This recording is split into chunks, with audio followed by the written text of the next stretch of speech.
પર્યાવરણ આપણી અદ્ભુત દુનિયા. ધોરણ 3 આસપાસની દુનિયા.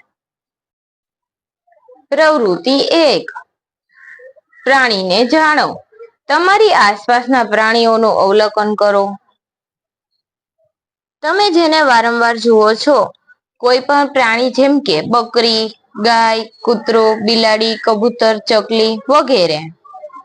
તમે તેને વારંવાર જુઓ છો તેવા કોઈ પણ પ્રાણી જેમ કે બકરી, ગાય, કૂતરો, બિલાડી અથવા પક્ષીની જેમ જ કાગડો, કબૂતર, ચકલી, પોપટ અથવા બતકને પસંદ કરો. તેમાંથી આપણે ચકલી પસંદ કરી છે.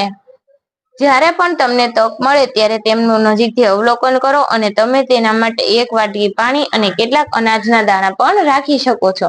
તમને ચકલી તમે પસંદ કરી છે તો ચકલી માટે એક વાટકી દાણા નાખો અને પાણી નાખો. પછી એ શું કરે છે તો આપણે જોઈએ. હવે તમારે લખવાનું છે. પ્રાણી અથવા પક્ષીનું ટૂંકમાં વર્ણન કરો. તમે પસંદ કરેલા પ્રાણી અથવા પક્ષીનું નામ લખો અને તેનું વર્ણન કરો. ચકલી, આપણને ગમતું પક્ષી છે એ ચકલી છે. તો ચકલી ઘણી વખત રંગબેરંગી પણ હોય છે. સામાન્ય રીતે વનચકલી છે એ ઉપરથી કથ્થઈ રંગની અને એમના પીછા કેવા હોય છે? થોડા સફેદ અને થોડા કથ્થઈ અને નીચેનો ભાગ રાખોડી રંગનો અથવા તો સફેદ કલરનો જોવા મળે છે. તમે તેને પહેલી વખત ક્યારે અને ક્યાં જોયું હતું? મારા આંગણામાં ઝાડ પર માળો બાંધતી વખતે મેં તેમને જોયું હતું. શું ત્યાં તે એકલું હતું કે તેમના મિત્રો સાથે હતું? ત્યાં તે એકલું હતું. તેની હિલચાલનું વર્ણન કરો. ચકલીની એક ચાંચ હોય છે, પાંખો હોય છે, પીછા હોય છે, બે પગ હોય છે અને રંગબેરંગી ચકલીની વાત જ અલગ છે. ચકચક કરતી હોય છે. તે કેવા અવાજ કરતું હોય છે? તો કે ચી ચી. શું તમે તેને ખાતા, સૂતા કે તેમના મિત્રો સાથે વાત કરતા અથવા ક્યારેય લડતું જોયું છે? હા, તેમના માળામાં કોઈ બીજી ચકલી આવી જાય ત્યારે તે તેમની સાથે લડે છે અથવા તો કોઈ પણ દાણા સાથે તે રકઝક કરતી સ્વીટ ચકલીને જોઈ છે. શું એમને એવું કંઈ કર્યું કે જેનાથી તમને આશ્ચર્યચકિત થયું હતું કે તમને હસવું આવ્યું હતું? હા, ચકલી માળાની અંદર તણખલા લઈને જતી હતી. એક તણખલું તેમનાથી વારંવાર પડી જતું હતું, છતાં તે વારંવાર પ્રયત્ન કરી અને મૂકતી હતી. આ નાનકડું પક્ષી પણ ક્યારેય હાર માનતું નથી તે જોઈને મને આશ્ચર્યચકિત થયું હતું. તમારા સહધ્યાયીઓને તમારા આવા અનુભવ કહો. જુઓ, આ છોકરી કાગડાનું અવલોકન કરી રહી છે. પ્રવૃત્તિ 2 અતિવ્યસ્ત અને હોશિયાર કીડીઓ. તમે આ પ્રવૃત્તિ તમારા વનસ્પતિ મિત્રની નજીક, તમારા વર્ગખંડમાં અથવા તો ઘરે કરી શકો છો. તમારા રસોડામાંથી 3 ખાદ્ય ચીજની થોડી માત્રામાં લાવો. જેમ કે ગળી વસ્તુ ખાંડ અથવા ગોળ, તળેલી વસ્તુ પાપડ અથવા ચકરી અને બાફેલી વસ્તુ રોટલી, બ્રેડ અથવા તો ઈડલી, ભાત, રાગી. આપણે કોઈ પણ વસ્તુ લઈ આવવાની છે અને આ અવલોકન કરવાનું છે. તમે 3 પ્રકારની ખાદ્ય ચીજોને જમીન પર એક સીધી લાઈનમાં 1 ફૂટના અંતરે રાખો. હવે અનુમાન કરો કે ખાવા માટે કોણ આવશે? તો કે ઉંદર, કાગડા, કાબર, કીડીઓ, કૂતરાભાઈ વગેરે ખાવા માટે આવશે. તેમને મનપસંદ ચીજ વસ્તુ કઈ હશે? તો કે ઉંદર આવશે તો ઉંદરને પાપડ અને ચકરી ભાવશે. કાગડા માટે એની મનપસંદની વસ્તુ બ્રેડ અને રોટલી, કાબર માટે ભાત અને રાગી, કીડીઓ માટે ખાંડ અને ગોળ અને કૂતરા માટે બ્રેડ, રોટલી, ઈડલી, ભાત અથવા તો રાગી હોઈ શકે છે. શું કોઈ કીડીઓ તમે મૂકેલી ખાદ્ય ચીજ પાસે આવશે? હા, આવશે ને. શું બધી કીડીઓ દેખાવમાં સરખી હોય છે? હા. તેઓ પહેલા કઈ ચીજ વસ્તુ પર આવશે? તેઓ ખાંડ અથવા ગોળ પાસે આવશે. કેટલીક કીડીઓ ખોરાક પાસે આવશે? હા, આવશે ને. ખાંડ ગોળ પાસે પહેલા આવશે. તેઓ આ ખાદ્ય ચીજ સાથે શું કરશે? આ ખાદ્ય ચીજ છે કીડીઓ હારબદ આવશે અને એક એક કણ એમનો લઈ જશે અને તેમના દરની અંદર સંગ્રહ કરશે. તમારા વનસ્પતિ મિત્રની મુલાકાત લો. જ્યારે તમે દુઃખી, ઉદાસ અથવા ગુસ્સામાં હોવ ત્યારે તમારા વનસ્પતિ મિત્ર પાસે જઈ શકો છો. અને તમને કેવું અનુભવો છો તે વિશે વાત કરી શકો છો. જ્યારે તમે ખુશ હો છો ત્યારે તમારા વનસ્પતિ મિત્ર સાથે વાતચીત કરી શકો છો. વનસ્પતિ મિત્ર સાથે તમારી લાગણીઓ ફિલિંગ્સ વ્યક્ત કર્યા પછી તમને કેવું લાગે છે? વનસ્પતિ મિત્ર આપણને આપણી સંભાળ અને મદદની જરૂર હોય છે. પ્રાણીઓ માટે આવું જ છે. આપણે બધા પ્રાણીઓને એકબીજાને મદદ કરી શકીએ છીએ.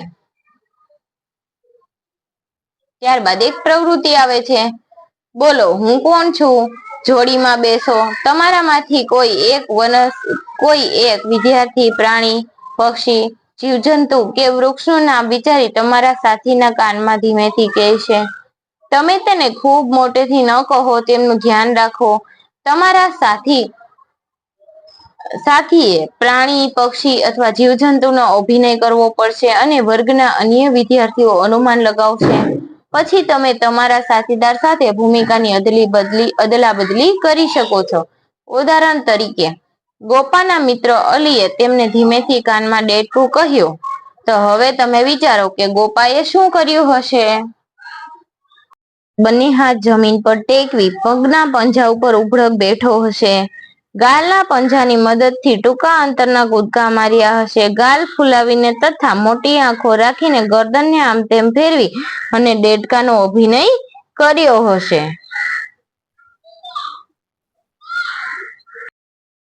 સુખિયાના મિત્ર સૂર્યએ તેને કાનમાં ધીમેથી પીપળો કહ્યું. હવે તમે વિચારો કે સુખિયાએ શું કર્યું હશે?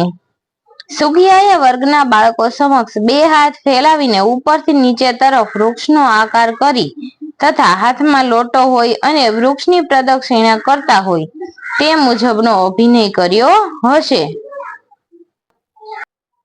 ચર્ચા કરો. પેલું, આપણે વનસ્પતિ અને પ્રાણીઓ પર કેવી રીતે નિર્ભર છીએ? વનસ્પતિ આપણને આ પ્રમાણે ઉપયોગી છે. વનસ્પતિમાંથી મળતા અનાજ, કઠોળ, શાકભાજી અને ફળોનો ઉપયોગ આપણે ખોરાક તરીકે કરીએ છીએ. તુલસી, અરડુસી, ગરમાળો, લીમડો, જેઠીમધ જેવી વનસ્પતિ દવા ઔષધ તરીકે ઉપયોગી છે. શાક, સીસમ, સાલ, આંબો, બાવળ અને લીમડાનું લાકડું ફર્નિચર બનાવવા માટે ઉપયોગી છે. વનસ્પતિ આપણને કપડા માટે રૂ, શણ જેવા રેસાઓ આપે છે. બોગનવેલ, મની પ્લાન્ટ, ફાઇકસ જેવી વનસ્પતિ ગૃહ સંબંધમાં ઉપયોગી છે. કેટલીક વનસ્પતિ રોજિંદા જીવનમાં ઉપયોગી વસ્તુઓ પૂરી પાડી છે. ઉદાહરણ તરીકે કાગળ, ગુંદર, તેલ. વનસ્પતિ વરસાદ લાવવામાં મદદરૂપ થાય છે, છાંયડો આપે છે અને હવા શુદ્ધ કરે છે વગેરે. પ્રાણીઓ આપણને આ મુજબ ઉપયોગી છે. પેલું, ગાય, ભેંસ, બકરી જેવા પ્રાણીઓ આપણને દૂધ આપે છે. બળદ, ઊંટ, ઘોડા અને ગધેડા જેવા પ્રાણીઓ ભારવાહનમાં ઉપયોગી છે. બળદ અને પાડા જેવા પ્રાણીઓ ખેતીકામમાં ઉપયોગી છે. ઊંટ, હાથી અને ઘોડા જેવા સવારી માટે ઉપયોગી છે. કૂતરો ઘરની ચોકી કરે છે. પ્રાણીઓના મળમૂત્રમાંથી કુદરતી ખાતર બને છે. કેટલાક પ્રાણીઓ મૃત્યુ પામે છે ત્યારે તેના ચામડામાંથી બેગ, કમરપટ્ટા, પાકીટ અને પગરખાં બને છે.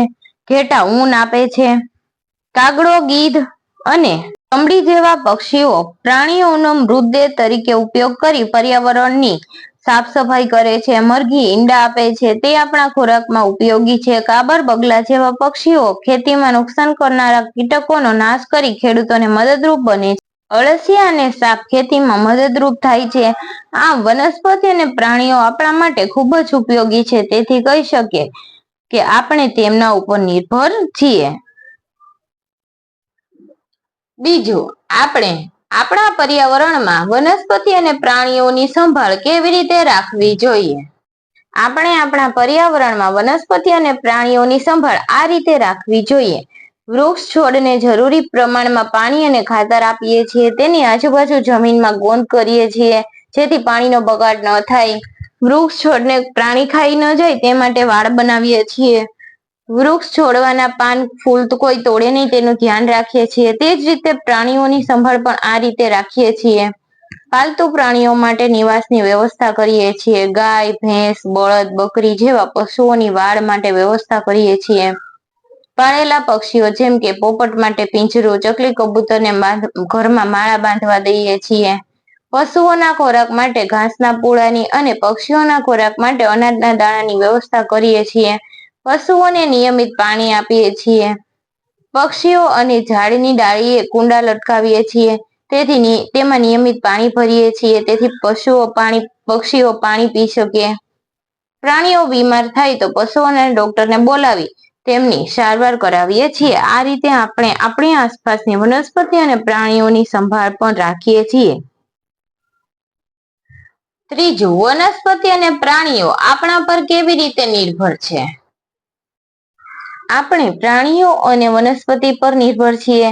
એ જ રીતે પ્રાણીઓ અને વનસ્પતિ પણ આપણા ઉપર નિર્ભર છે. આપણે પણ તેના જીવન માટે ખૂબ ઉપયોગી થઈએ છીએ. જેમ કે પશુ અથવા પંખીને વૃક્ષ છોડને આપણે ખોરાક, પાણી અને આશ્રય આપીએ છીએ. તેમની સુરક્ષા માટે મદદરૂપ થઈએ છીએ. પાલતુ પશુઓને ખોરાક માટે ઘાસના પૂળા અને પક્ષીઓ માટે અનાજ દાણાની વ્યવસ્થા કરીએ છીએ. તેમને નિયમિત પીવા માટે પાણી મળે તેવી વ્યવસ્થા કરીએ છીએ. વૃક્ષ છોડને ખાતર અને જરૂરી પોષક દ્રવ્યો આપીએ છીએ. તેમના વૃદ્ધિ વિકાસમાં મદદરૂપ થઈએ છીએ. પશુઓને રહેવા માટે વાડા અને પક્ષીઓના નિવાસ માટે વૃક્ષનો ઉછેર કરીએ છીએ. આમ આપણે પણ પ્રાણીઓ અને વનસ્પતિ આપણે એમના ઉપર નિર્ભર છીએ, તેમ એ રીતે આપણા ઉપર પણ પ્રાણીઓ અને વનસ્પતિઓ નિર્ભર છે અને એમાં આપણે મહત્વની ભૂમિકા ભજવીએ છીએ. પેલું, નીચેના વાક્યોને વનસ્પતિ, પક્ષીઓ, પ્રાણીઓ અથવા જીવજંતુના નામ સાથે પૂર્ણ કરો. મને ખાલી જગ્યાને જોવું ગમે છે કારણ કે ખાલી જગ્યા. જવાબ આવશે, મને પતંગિયાને જોવું ગમે છે કારણ કે પતંગિયો રંગબેરંગી હોય છે. ખાલી જગ્યા એ મને હસાવે છે કારણ કે ખાલી જગ્યા. ઊંટ મને હસાવે છે કારણ કે ઊંટના બધા જ અંગો વાંકા હોય છે. મારો મિત્ર ખાલી જગ્યાને પસંદ કરે છે કારણ કે ખાલી જગ્યા. મારો મિત્ર આંબાના ઝાડને પસંદ કરે છે કારણ કે તેને કેરી ખાવી ખૂબ ગમે છે.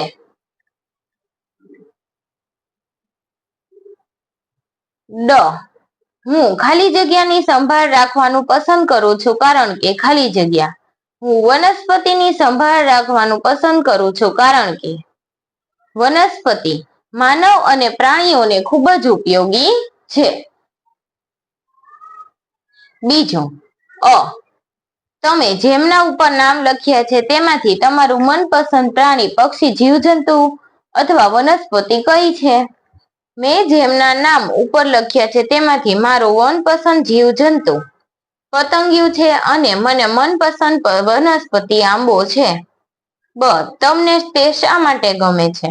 મને પતંગિયું ગમે છે કારણ કે તે રંગબેરંગી અને ઉડાઉડ કરે છે. મને આંબો ગમે છે કારણ કે તે મને કેરી આપે છે. કેરી મને ખૂબ જ ભાવે છે.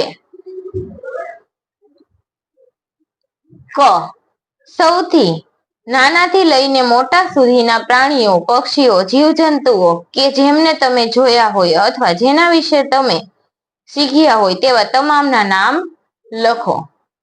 કીડી, મચ્છર, મકોડો, કરોળિયો, મધમાખી, ચકલી, કાબર, ઉંદર, કાચિંડો, ખિસકોલી, કાગડો, નોળિયો, સસલું, સાપ, કબૂતર, બકરી, હરણ, ગાય, ભેંસ અને હાથી.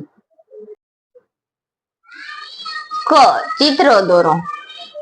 પેલું, એવા પ્રાણીઓ, પક્ષીઓ અને જીવજંતુના નામ લખો અને તેમના ચિત્ર દોરો જેમને બે પગ હોય, બ 4 પગ હોય, ક 6 પગ હોય, ડ 8 પગ હોય. તો 2 પગ વાળાના ચિત્ર તમારે જોડાડવાના છે. નામ મેં લખી આપ્યા છે. ચકલી, પોપટ, કાબર, કાગડો. 4 પગ વાળા ગાય, ભેંસ, હાથી, ઘોડો. 6 પગ વાળા કીડી, વંદો, મચ્છર, માખી. 8 પગ વાળા કરોળિયો, વીછી, કરચલો અને ઓક્ટોપસ. શું તમે જાણો છો? સત્ય ઘટના આધારિત એક વાર્તા આપી છે. આ વાર્તા તમિલનાડુના વાલપરાઈ નામના એક નાના શહેરની છે. સમગ્ર વર્ષ દરમિયાન વાલપરાઈની જુદી જુદી શાળાઓમાં બાળકો અને શિક્ષકો તેમના શહેરમાં આવતા પક્ષીઓની નોંધ કરે છે. વરસાદ પછી તરત જ અને શિયાળાના મહિનાઓમાં તેઓ આ વનપીકળીઓ નામના પક્ષીઓ માટે ખાસ સ્વાગતનું આયોજન કરે છે સામાન્ય રીતે આ પક્ષીઓ તમિલમાં વાલ્લાટી કરુવી પૂંછડી વાળી ચકલી તરીકે ઓળખવામાં આવે છે. શિયાળામાં ઠંડીના મહિનાઓ દરમિયાન વનપીળકીઓ પક્ષીઓ પર્વતો પરથી ભારતના ગરમ ભાગો તરફથી થોડા મહિના માટે અહીંયા રહે છે. જ્યારે સૌ પ્રથમ વનપીળકીઓ પક્ષી વાલપરાએ આવે છે ત્યારે બાળકો અને શિક્ષકો પક્ષીઓના આગમન માટે પોસ્ટરો લગાવી તેમના આગમનની ઉજવણી કરે છે અને તેઓ એકબીજાને મીઠાઈ વેચે છે. શું તમે જાણો છો આ પક્ષી વનપીળકીઓ શા માટે કહેવામાં આવે છે? શોધી કાઢો. હા, હું જાણું છું કે મોટા ભાગે આ પક્ષીઓ જંગલ વિસ્તારો અને વનરાજીમાં રહેવાનું પસંદ કરે છે. વન સાથેના આ જોડાણના કારણે નામમાં વન શબ્દ પ્રયોજાય છે. આ પક્ષીના શરીરનો ઉપરનો ભાગ ભલે ભૂખરો હોય પરંતુ તેમનો પેટનો ભાગ અને પૂંછડીનો નીચેનો ભાગ તેજસ્વી પીળો હોય છે. આ પીળા રંગની લાક્ષણિકતાથી તેને વનપીળકીય પક્ષી કહેવામાં આવે છે. તમે આ વાર્તાને શીર્ષક આપવા માંગો છો? હા, પ્રવાસી પક્ષી અથવા તો મોંઘેરા મહેમાન. વિડીયોને નિહાળવા બદલ તમારો ખૂબ ખૂબ આભાર. થેન્ક યુ બાળ દોસ્તો.